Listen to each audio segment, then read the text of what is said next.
আসসালামু আলাইকুম বন্ধুরা। পেঁপে গাছের একটি কমন সমস্যা এটা হচ্ছে এই যে দেখেন, এই যে পুষ্করিণীর পাড়ে হচ্ছে আমার এক ভাই হচ্ছে পেঁপে চাষ করছিল। মোটামুটি এটা একটা কমন সমস্যা। এই যে দেখেন, এই যে গাছে কি পরিমাণে ফুল আসছে। এখন দেখেন এই যে গাছের পাতায় দেখেন এই যে কুড়িমুড়ি লেগে যাচ্ছে, মানে কি যে একটা অবস্থা। এটার সমস্যা হচ্ছে এখন হচ্ছে প্রচণ্ড তাপ। এই তাপের কারণে হচ্ছে পোকামাকড় সব কিন্তু এই যে পেঁপে গাছের কিন্তু এই পাতাগুলো একটু বাঁকানো থাকে, এর ভিতরে যায় বাসা করে। বিশেষ করে মাকড়, লাল মাকড়টা, এই লাল মাকড়টা হচ্ছে এটার মানে খুবই বড় একটা শত্রু আর কি, এই গরমের সময় আর কি পেঁপে গাছের জন্য। কারণ এখানে এসে বাসা করে আর হচ্ছে পাতাগুলো এইভাবে নষ্ট করে দেয়। আর এরকম কিছুদিন থাকলে দেখা যাইতেছে আপনার এই যে দেখেন এই যে মাকড়, আপনার হচ্ছে এইভাবে কিছুদিন থাকলে আপনার পেঁপে গাছটাই হয়তো নষ্ট হয়ে যাবে। এর জন্য দুইটা ওষুধ আপনারা ইউজ করতে পারেন।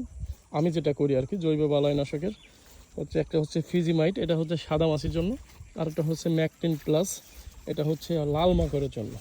সপ্তাহে 7 দিন পর পর যদি আপনি একবার করে স্প্রে করেন, ইনশাল্লাহ আপনার এই সমস্যাটা হবে না। আর এই যে পাতাগুলো একটু সমস্যা হয়েছে এগুলোও ঠিক হয়ে যাবে। ধন্যবাদ সবাই।